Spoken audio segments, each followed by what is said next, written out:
Hi, I'm Jeanette Keynes. I'm a jewelry instructor here at Jewelry Arts Institute, and I'm here for About.com. The project we're going to be making is twisted wire hoop earrings. This is Valerie Bloom. She's my apprentice, and she's going to be learning along with you. To make this project, we're going to use 16 gauge fine silver wire, sterling silver posts, steel mandrels to make our circles. We're going to be using flat nose pliers, our scissors, a file, my torch, and always my tweezers, along with a soldering block. The first step really is to twist her wire. She's taken a piece of 18 gauge fine silver wire and she's doubled it over end to end.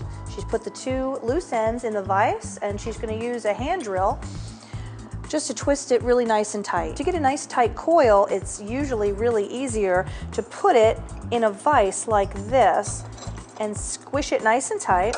That way you can pull on it so your coil is nice and tight. Just loosen it up and I'll just slide it off. Okay, the next step now that I have my loops is I'm going to cut.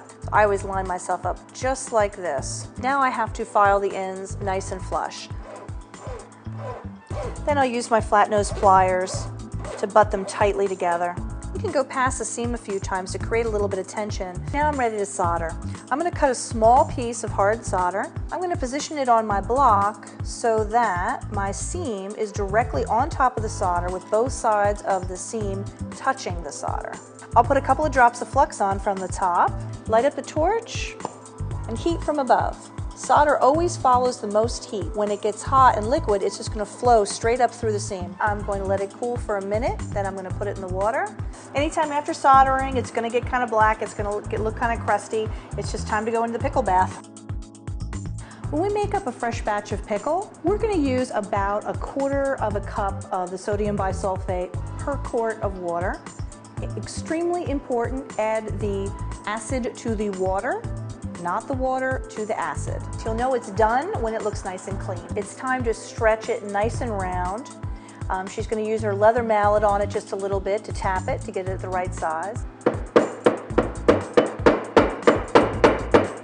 Now she's going to cut her jump ring. You're going to cut it at 12 o'clock and at 3 o'clock, basically taking 1/4 of the circle out. All she has to do now is file them a little bit to make them flush. The next step is I'm going to make my granule. I just cut a couple small pieces of the fine silver wire. You just melt them with the torch. Don't make the granule so very large that it overhangs quite a bit. It'll be a lot harder for you to balance it on there and solder it. I'm going to take a small piece of solder and I'm going to dip it in a little flux. I'm going to put it right on top of there. I'm going to position my granule right on top of it. Your piece of solder should not be so big that it overhangs. What you do try to do though is to heat it gently. And although I'm right-handed, I've got my torch in my left hand.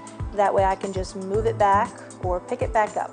Do that and the solder flows and my little granule is attached. So the metal is now kind of black and crusty, so I'm going to pickle it for 3 to 5 minutes until it's nice and clean. I have positioned my post. I have a third arm holding my earring. I'm just going to gently put my finger there to make sure they're making contact, and I keep my heat low. And the second that solder flows, I pull my flame away and it's done. I'm going to let it cool for a minute and then I can just put it in the water and then we're going to go pickle it to clean it off. Then it's polishing and enjoying wearing them. Thanks for watching. To learn more, join us on the web at About.com.